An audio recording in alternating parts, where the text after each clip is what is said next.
Assalamualaikum warahmatullahi wabarakatuh. Pada pertemuan kali ini, saya ingin melanjutkan ya dari pertemuan sebelumnya. Ya, terakhir kita sudah sampai ke simbol proses permesinan ya, simbol proses permesinan. Ya, jadi biasanya nanti itu berupa simbol-simbol seperti pada tampilan ini ya. Ya, jadi ada tampilan seperti ini ya. Nah, jadi segitiga ya seperti ini. Kemarin sudah saya sampaikan ya di pertemuan sebelumnya ya. Jadi ini nanti kalau ada tulisannya berarti nanti misalkan ini ya ada milk, green, lab dan seterusnya ya. Nah, ini cara penggambarannya. Kemudian ini katakanlah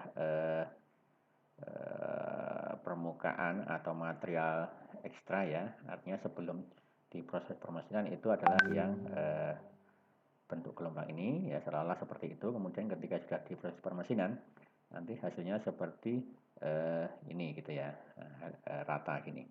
Nah, ini lambang-lambangnya ini juga sama ya. Jadi ini blanknya istilahnya ya, material blank atau material yang sebelum diproses permesinan. Nah, ini hasil akhirnya berarti yang ini gitu ya. Oke ya, ini juga sama ya. Oke, nah ini juga kemarin sudah saya sampaikan juga ya. Jadi misalkan ada tanda segitiga seperti ini, kemudian di depannya ada tulisan titik 06 ya, berarti nanti material yang boleh dihilangkan ya, itu kurang lebihnya adalah 0,06 satuan ya. Nanti satuannya bisa in, bisa mili. Oke ya, ini contoh saja. Oke, selanjutnya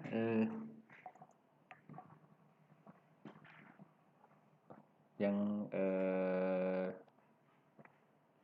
istilah-istilah ya yang sering dipakai ya dalam gambar ya. Jadi bagian-bagian dari komponen ya nanti istilahnya ya ada beberapa istilah, yaitu bos dan dudukan ininya, bos dan dudukan atau bosses and pads ya. Nah, apa itu bos dan pad ya? Jadi bos adalah silinder yang menonjol di atas permukaan ya, dengan ukuran relatif kecil dibanding luas permukaannya ya. Nah, sebagai contoh ini ya. Nah, ini contoh bos ya, contoh bos. Jadi ini ya sebetulnya silinder seperti ini ya kalau dilihat dari atas. Nah, permukaan silinder ini itu menonjol ke atas gitu ya. Nah, kalau dilihat dari depan seperti ini ya. Nah, bosnya itu yang ini ya, bosnya ini.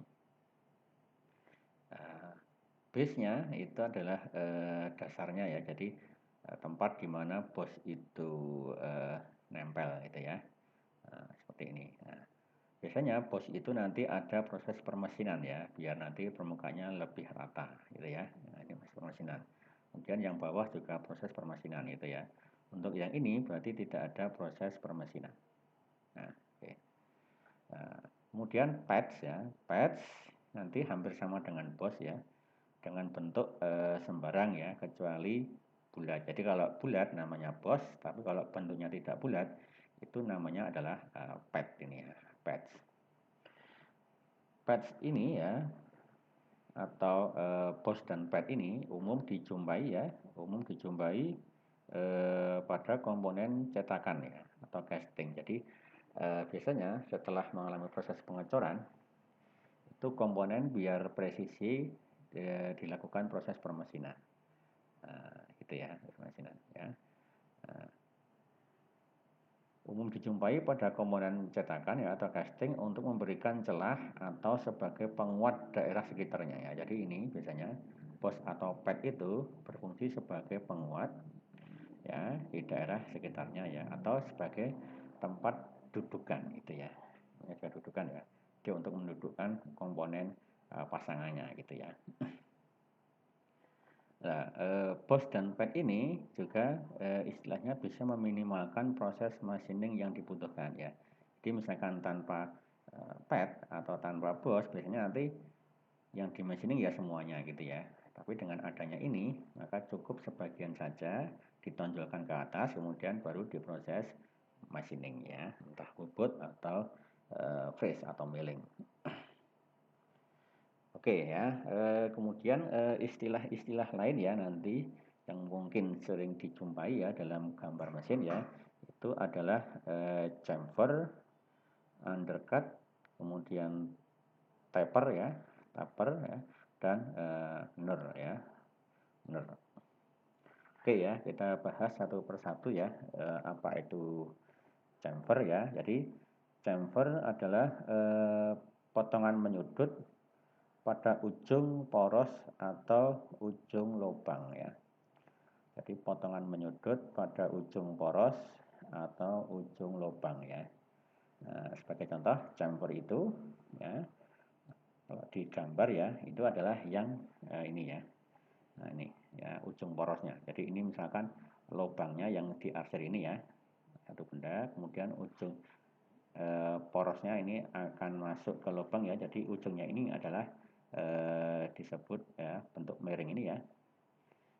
Bentuk miring ini istilahnya adalah chamfer ya. Kemudian ini juga chamfer sama ya. Kemudian yang ini juga chamfer ya. Oke. Apa fungsinya ya? Jadi fungsi chamfer biasanya adalah untuk menghilangkan sudut tajam ya. Jadi sudut tajam ini biasanya kalau komponen ya kita pegang ada sudut komponen ya, entah poros, entah komponen yang lain, ketika ada sudut tajamnya itu cukup berbahaya ketika kita pegang ya, karena itu kan bahayanya baja ya. Baja itu kalau kena tangan kan mungkin cukup tajam ya kalau sudutnya itu tidak dihilangkan ya. Kemudian kedua itu adalah mempermudah assembling komponen ya. Jadi misalkan ini ya, poros dengan lubang ini kan ukurannya cukup pas gitu ya. Kalaupun longgar itu kan sedikit sekali. Supaya nanti lebih mudah memasukkannya itu bisa dibuat ujungnya itu chamfer ya di porosnya. Ya, dibuat chamfer. Kecil tersudut gitu ya. Nah, kemudian ketiga ya, memberikan keamanan dalam penanganan ya. Jadi ini tadi ya sudah saya sampaikan di sebelumnya ya. Jadi untuk safety ya, biar tidak mencelakai ketika saat handlingnya ya, penanganannya ya. Kemudian bisa juga untuk memperindah tampilan ya, memperindah tampilan ya, itu adalah chamfer ya. Kemudian undercut ya atau necking ini adalah pemotongan ceruk ya. Ceruk itu artinya pemotongan nurun gitu ya, menurun ya. Atau istilahnya kalau Jawanya itu istilahnya legok gitu ya. Legok. Jadi ketinggiannya lebih rendah ya. Pemotongan ceruk atau recess pada silinder ya, pada silinder. Juga sering dijumpai pada ujung ulir atau pada perubahan diameter poros. Ya. Nah ini kalau di gambar ini contoh undercutnya itu ini gitu ya, undercut ini ya. Jadi biasanya kalau undercut seperti ini ya, yang contoh yang gambar A yang tengah ini itu biasanya supaya poros ini bisa nempel gitu ya. Jadi istilahnya collarnya atau bahunya itu bisa nempel ke bahu pada poros, itu nempel pada lubangnya ya, sehingga lebih istilahnya lebih rigid, tidak goyang-goyang ya gitu ya. Oke, kemudian ini contoh ya penggambaran chamfer dan undercut ya. Jadi misalkan ini collarnya ya atau soldernya, bahunya ya. Diameternya 1, kemudian untuk porosnya yang sebelah kanan itu diameternya adalah 0,64. Nah, untuk chamfernya berarti yang ini ya. Nah, cara nulisnya bisa seperti ini ya, 45 kali 0,06. Artinya apa? Artinya panjang ini ya, baik vertikal atau horizontal itu adalah 0,6 ya, dengan sudut kemiringan 45 derajat ya. Nah, kemudian untuk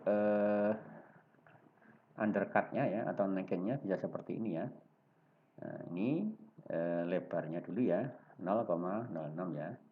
kali diameter 50. Ya, artinya diameternya ini dari sini ke sini ya, itu adalah 50 ya, bisa seperti ini. Ya, jadi diameter porosnya itu 0,64, ini lebih kecil ya, 0,50. Ya, oke. Nah, ini contoh lain ya, juga chamfer ya. Ini chamfer seperti ini. Ya, ini diameternya adalah 0,86 ya. Kemudian ini bentuk kemiringannya sebetulnya adalah 45 derajat. Atau juga bisa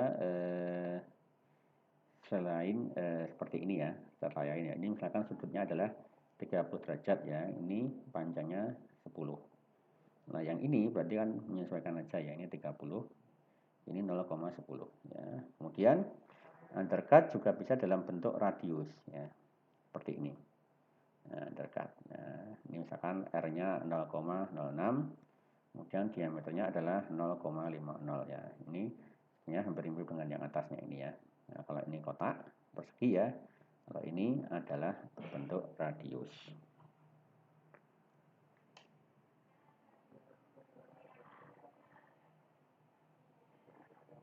Oke, berikutnya adalah istilah lain ya, itu adalah taper ya, taper atau taper ya,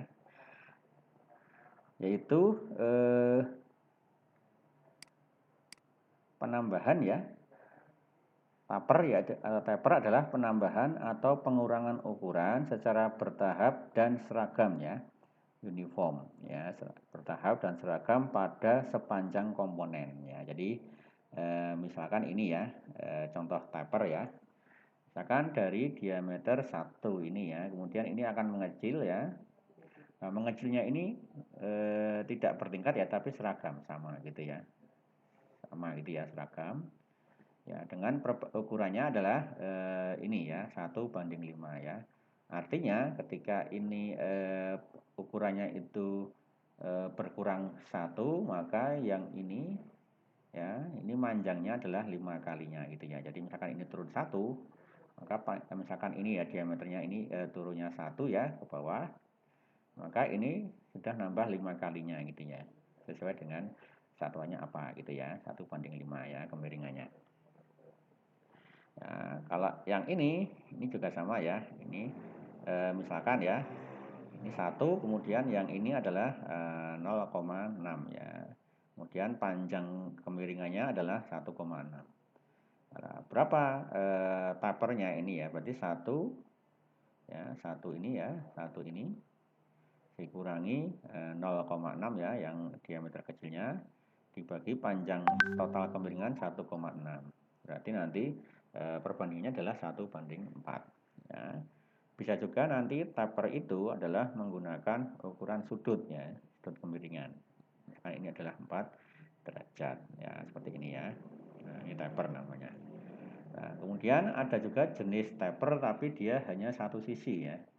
Ya, ini istilahnya dimensioning flat taper ya, flat taper. Kalau yang pertama tadi adalah conical ya. Conical berarti ini kerucut ya, konis. Nah, ini adalah bentuknya itu adalah flat taper ya, kemiringan seperti ini. Ini juga sama ya, 1:3 ya. Ketika ini turun 1, maka vertikalnya 1, yang ini adalah 3 gitu ya. Ini 3 ya, 1:3. Nah, contoh yang 2 itu misalkan dia menggunakan kemiringan ya tapernya ini. Ya, kalau yang terakhir ini sudah ada ukurannya gitu ya. Ini 1, ini 0,7 gitu ya. Kemudian panjang kemiringannya adalah 1,2 ya. Nanti bisa dihitung berapa kemiringan tapernya, berarti nanti 1 dikurangi 0,7 dibagi panjang tapernya adalah 1,2 ya, sehingga nanti ketemunya adalah 0,3 per 1,2 atau 1:4 ya gitu. Oke ya, kemudian ada lagi istilah knurling gitu ya. Knurling ya. Knurling. Apa itu ya knurling? Yaitu proses permesinan pada permukaan untuk menciptakan tapak yang seragam ya. Tapak. Jadi ini misalkan untuk membuat tapak berupa permukaan kasar tapi seragam gitu ya. Nah, apa fungsinya? Biasanya nanti untuk memberikan pegangan ya atau grip yang lebih baik. Jadi biasanya misalkan ya pada pegangan palu gitu ya. Pegangan palu itu kalau pegangannya itu dari logam ya, bisa baja atau apa itu ya, biar dia itu tidak gampang lepas, itu di permukaannya ya, di permukaan pemegang itu ada knurlingnya. Nah, misalkan seperti itu. Kemudian ya, knurling itu ditampilkan pada gambar sebagai pola lurus atau berlian ya. Pola lurus itu misalkan contoh yang bawah ini ya, pola lurus. Kalau berlian atau diamond itu yang ini ya, diamond. Ya, kemudian dapat ditentukan atau ditulis pada gambar dengan catatan jenis dan pitch-nya ya. Jadi misalkan ini. Ya, ini penggambaran knurling itu bisa seperti ini. Ya, ini ditulis ya 33 pitch-nya 33 ya. Diamond knurling ya. Jadi polanya adalah diamond. Ya, atau bisa juga nanti digambar sebagian saja ya. Misalkan ini hanya digambar sebagian apa saja, atau bisa juga digambar semuanya gitu ya. Digambar semuanya seperti ini. Ya. Oke, ini untuk yang lurus ya, straight juga sama ya. Ini misalkan kalau tidak digambar berarti dikasih tulisan 33P ya pitch-nya, kemudian straightener ya. Diameter 0,500 minimal after knurling. Jadi nanti hasil jadinya ini atau hasil jadinya ini itu diameternya minimal adalah 0,50 setelah di knurling ya. Jadi hasil akhirnya setelah di knurling diameternya adalah minimal 0,500. Oke ya, ini untuk knurling ya. Oke, kemudian ya kita masuk ke pasak dan dataran ya, atau datar istilahnya ya. Istilah pasak itu kis ya, nanti kadang-kadang ada yang menyebutkan spi ya, spi atau case ya, itu sama ya, pasak atau pengunci ya. Kemudian ada istilah lagi dataran ya atau flat ya. Oke ya. Nah, sekarang ini ya contoh ya, contoh case dan case sheet ya, case dan case sheet ya. Nah, K atau spi ya, kalau di Indonesia itu pasak, adalah potongan logam dengan bentuk khusus ya, digunakan untuk mensejajarkan komponen yang saling berpasangan atau untuk mencegah terjadinya gerakan relatif antara poros dan hubnya ya. Jadi ini sebagai pengunci ya, namanya juga key ya. Key itu kunci ya. Jadi misalkan kalau Anda ingin memasang ya, yang contoh 2 ini ya, mencegah terjadinya gerakan relatif ya. Gerakan relatif itu antara poros dan hubnya ya. Jadi misalkan poros dengan hub ya, hubnya itu biasanya lubang ya, lubang itu ya. Misalkan hubnya itu nanti dia dihubungkan ya, misalkan itu berupa hub pada roda gigi ya, hub roda gigi.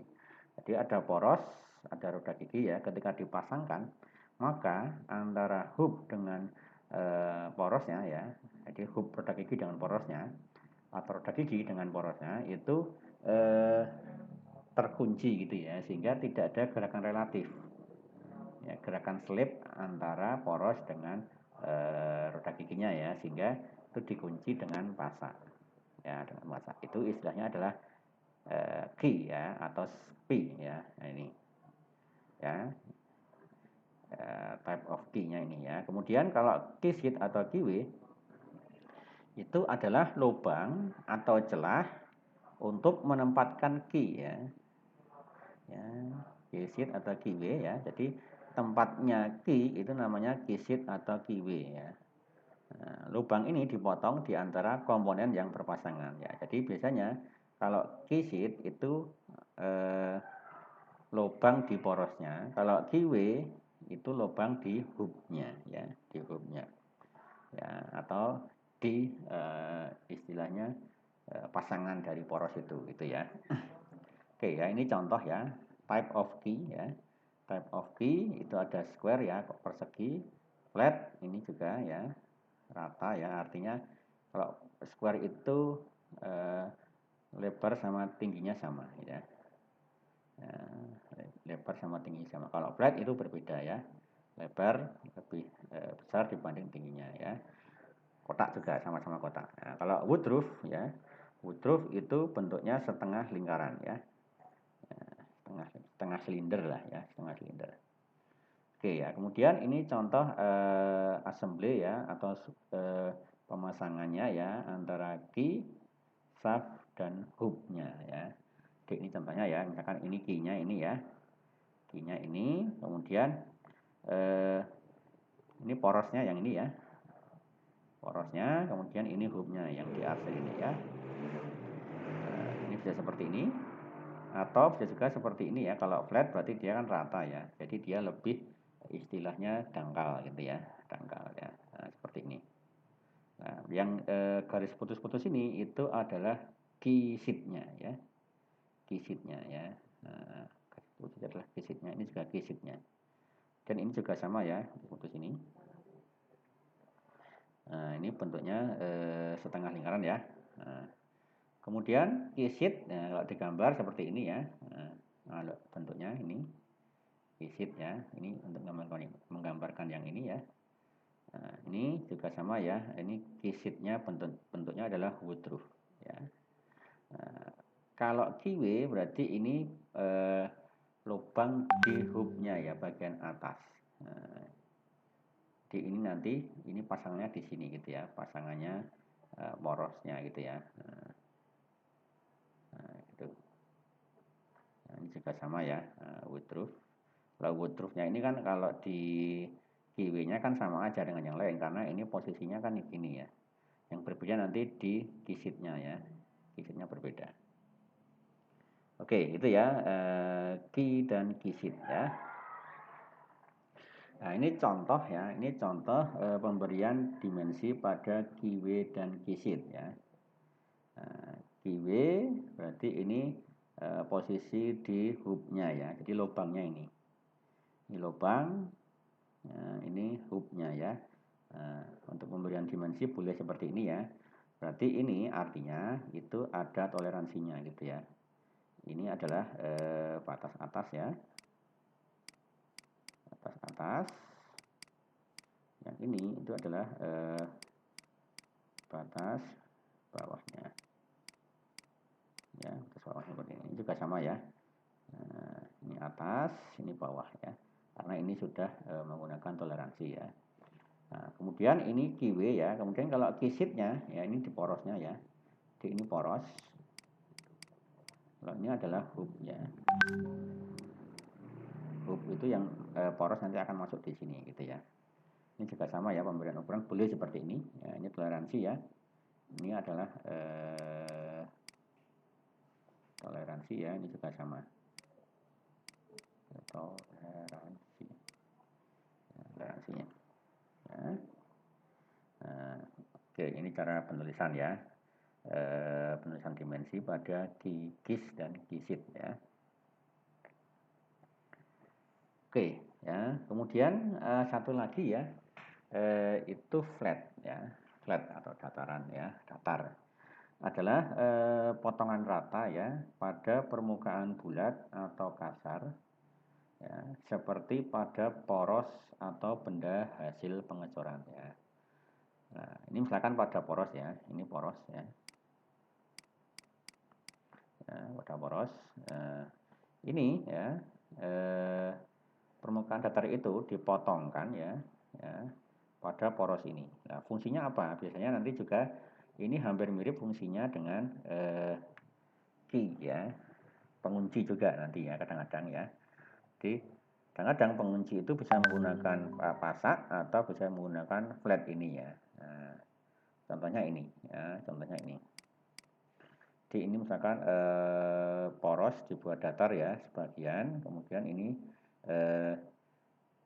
adalah hook-nya ya, katakanlah ini hook-nya ya. Nah, ini hook-nya. bisa nanti roda gigi dan sebagainya ya. Kemudian ini bisa dikunci gitu ya, collarnya. Nah, penguncinya ya set screw. Jadi ini sudah istilahnya dihubungkan, dimatikan gitu ya, biar nanti tidak ada gerakan relatif.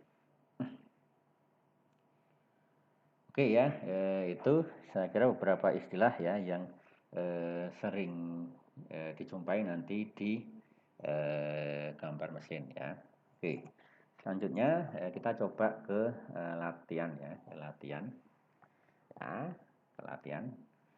Jadi misalkan ini ada sebuah gambar ya, sebuah gambar ya, di sini ada kepala gambar ya, berarti kalau nanti Anda melihat gambar, ya, ini gambar mesin ya, ini lihat dulu apa sih nama komponennya ya, berarti ini kompon race slide ya.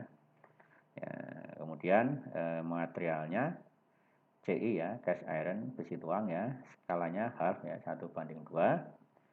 Date tanggalnya ya dibuat, drawn by, digambar oleh, dicek oleh ya, checked by, kemudian disetujui oleh apa gitu ya. Ini proyeksinya berarti proyeksi Amerika ya.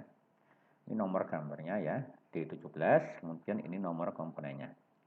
Kemudian di sini ada standar toleransi ya, unless otherwise specified ya, fraksional pecahan ya, 2 tempat desimal ya, 3 desimal dan 4 desimal. Kemudian ini ada limit batas dimensi sudut ya, plus minus setengah. Finishing ya, brick or sharp corner. Jadi sudut tajam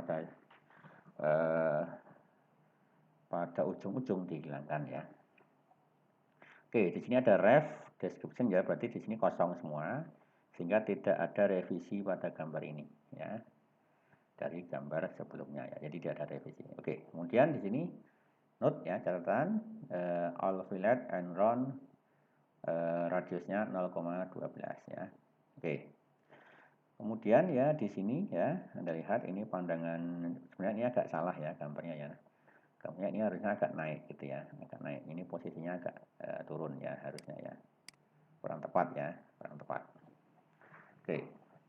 Kemudian ini ada soalnya ya, pada pandangan manakah bentuk dovetail terlihat ya.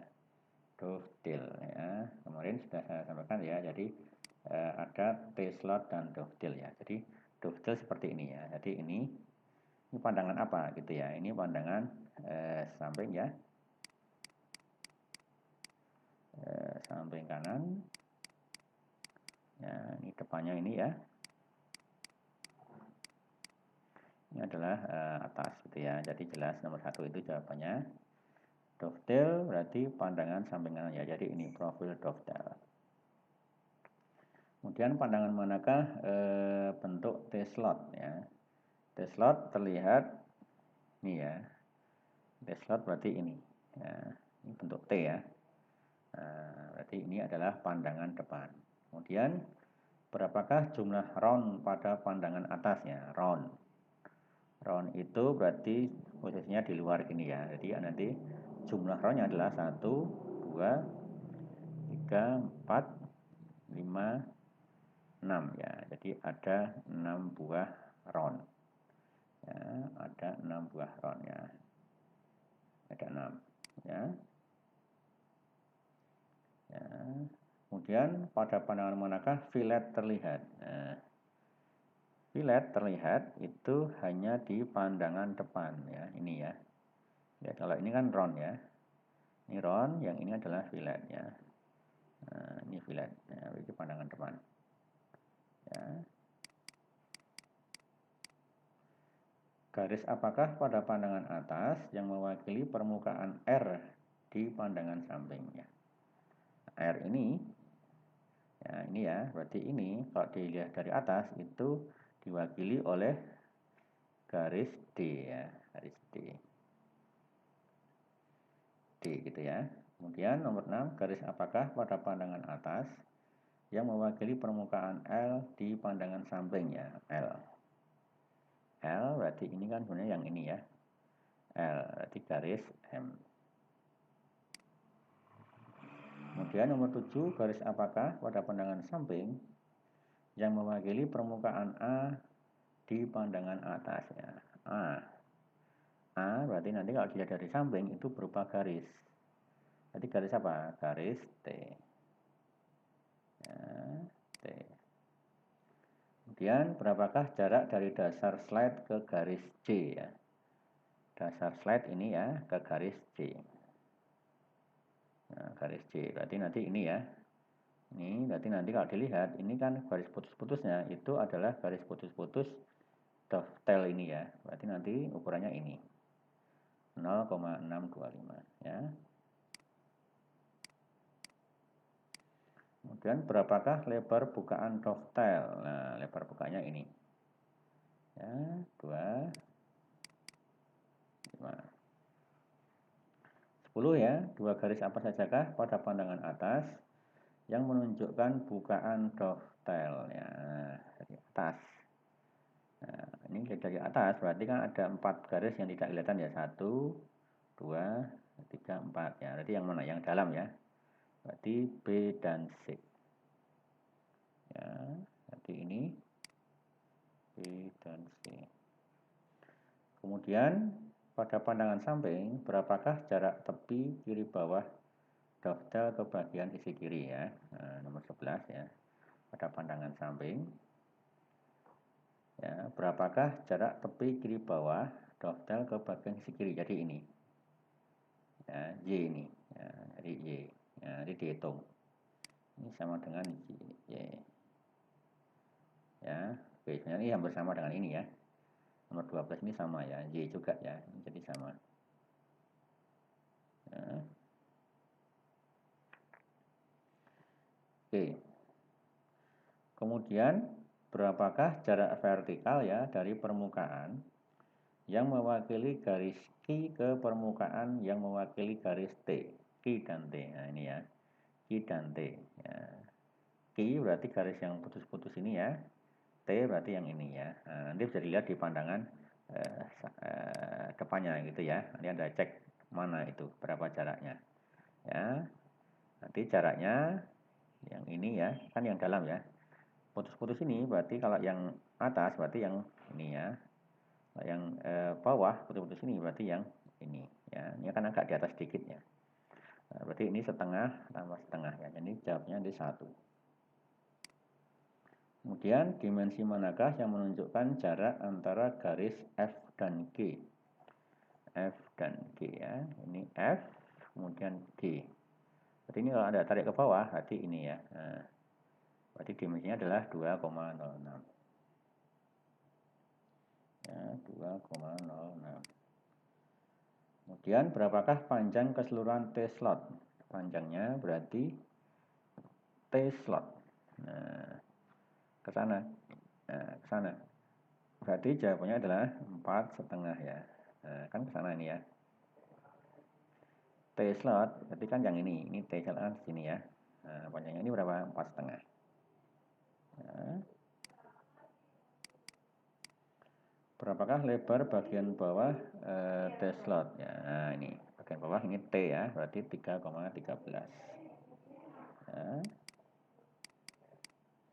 Kemudian berapakah tinggi bukaan pada bagian bawah T-slot? Nah, ini. Nah, tinggi bukanya yang ini ya, ini 0,5. Kemudian berapakah panjang ini 0, nah ini ya. Ya, kemudian berapakah panjang dimensi V? Nah, bisa dihitung nanti ya. Nah, misalkan Anda jumlahkan ini ya, ini kan totalnya 9,9,5 ya. Dikurangi 1, 9/32, dikurangi lagi 2,06. Nanti sisanya itu adalah yang V ini. Ya. Kemudian dimensi panjang X ya, dimensi panjang X yang mana X? X dicari ya, X yang ini ya. Nah, ini juga sama nanti prinsipnya ya. Ya. Nanti bisa Anda hitung ya dimensi X-nya ini. Ya, jadi misalkan ya,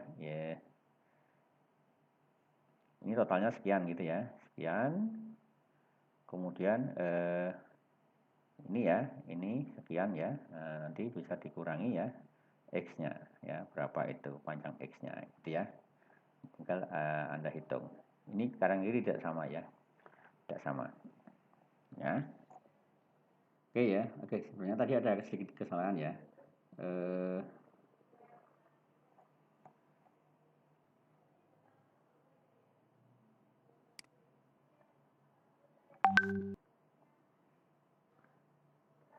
Oke ya, sebentar ya, tadi ada sedikit kesalahan ya. Nah, untuk malah nggak bisa ya, bentar. Oke ya, jadi tadi ya untuk dimensi V-nya ya ada kesalahan. Jadi untuk dimensi V itu nanti ngitungnya gini ya, ada angka ini ya, ini adalah 45/8 ya. Berarti nanti 45/8 dikurangi ini ya, 19/32 dikurangi 2,06 ya, sehingga nanti ketemunya adalah V ini. Ya, karena ini kan sama ya, V. Ya, itu. Kemudian untuk dimensi X juga sama ya, dimensi X berarti ini kan totalnya sudah tahu ya, totalnya sudah tahu ya, sudah tahu. Oke ya, untuk yang nomor 19 ya, yang V tadi sudah ya, kemudian yang X ya, untuk yang X ini ya nanti caranya ya, ini kan sudah diketahui ya, 4,59 ya, kemudian ini 206, ini 3,13, jadi ini totalnya kan 4,5/8 ya. Oke. Kemudian untuk X-nya sendiri nanti caranya begini ya. 3,13 dikurangi 2,06 ya. Itu nanti hasilnya ya itu dibagi 2 ya, kanan kiri ini ya, kanan kiri ini. Ini dan ini ya. Sebenarnya caranya nanti untuk X-nya itu 1,9 ya. Jadi nanti 1,9/32 ya dikurangi 3,13 min 2,06 ini dibagi 2 ya. Nah ini kanan kiri ya. Ini kan karena kita kan nyari ini ya. Nah ini berapa? Ininya berapa ya? Nah ininya berapa? Ininya berapa?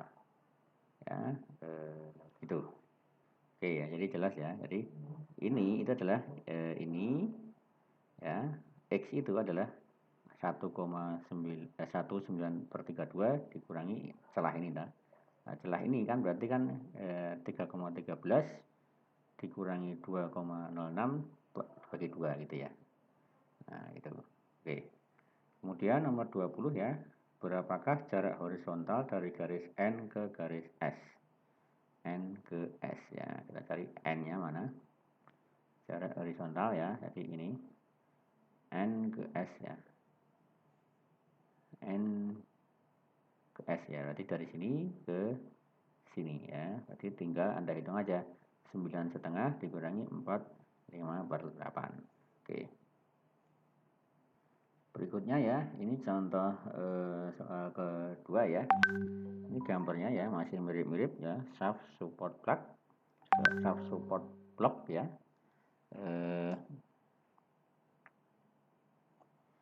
Kemudian pertanyaannya ya, berapakah jumlah lubang counterbore ya? Jumlah lubang counterbore ya. Berarti kalau dilihat ya penampangnya berarti yang ini ya, ini counterbore ya, ini counterbore. Jadi ini kalau dari depan berarti ada 4 ini ya. 4 ya. Berarti jumlah counterborenya adalah 4. Kemudian diameter counterbore ya. Diameter counterborenya berapa? Nah, dari sini ya, ini kan aspek ya. Nah, counterborenya berarti yang diameter 0,5 ya. Kemudian berapakah diameter through hole yang dibuat counterbore? Diameter through hole-nya berarti yang ini ya, 0,34 ya. Jadi ini adalah speknya ya, ini speknya ini. Ya, untuk speknya. Kemudian berapakah kedalaman counterbore ya? Kedalamannya adalah 0,32 ya. Kemudian berapakah diameter lubang oli? Ya, cari aja diameter lubang oli ini ya. Nah, oil hole 0,12. Kemudian pada sudut berapakah lubang oli terhadap garis vertikal? Lubang oli ini ya, adalah dari samping ini, berarti garis vertikalnya yang ini, sudutnya adalah 30 derajat. Kemudian pada sudut berapakah lubang oli terhadap sudahnya ini ya. Nomor 7, berapakah lebar shaft support? Ya, lebar shaft support. Dicari tulisan shaft supportnya ini. Ya. Lebarnya ya. Berarti ini ya, 2,75 ya. 2,75 ya. Kemudian berapakah diameter lubang tempat poros berputar ya? Diameter lubang tempat poros berputar. Diameter lubangnya mana? Berarti lubangnya kan yang ini ya. Nah, lubang, ini lubang. Nah, ini lubangnya ini. Jadi 1,25 kosong ya. Selanjutnya berapakah batas atas dimensi lubang poros? Batas atasnya ya. Berarti 1,250 plus 0,02. 0,002 berarti 1,252. Kemudian berapakah batas bawah dimensi lubang poros? Berarti 1,250 min 0,000 ya sama aja berarti 1,250 ya. Oke ya. Selanjutnya ya, berapakah diameter luar shaft support ya? Shaft support berarti ini 2/4. Kemudian lengan support untuk bracket ditunjukkan pada potongan AA. Berapakah dimensi pada potongan tersebut ya? Dimensinya apa? Nah, ini lambang apa? Persegi ini. Berarti ini adalah kotak ya. Persegi ukurannya 1/4 ya. Berarti 1/4 kali 1/4. Oke. Berapakah radius lengan arm tersebut? Ya, radius lengan arm berarti 1/4 ya. Berapakah jarak vertikal dari garis sumbu pada slot ke garis sumbu poros ya? Jarak vertikal dari garis sumbu pada slot ya. Nah, slotnya yang mana ini? Garis sumbu pada slot ya. Nah, slotnya berarti kan yang ini ya. Slot, garis sumbu pada slot vertikal ya.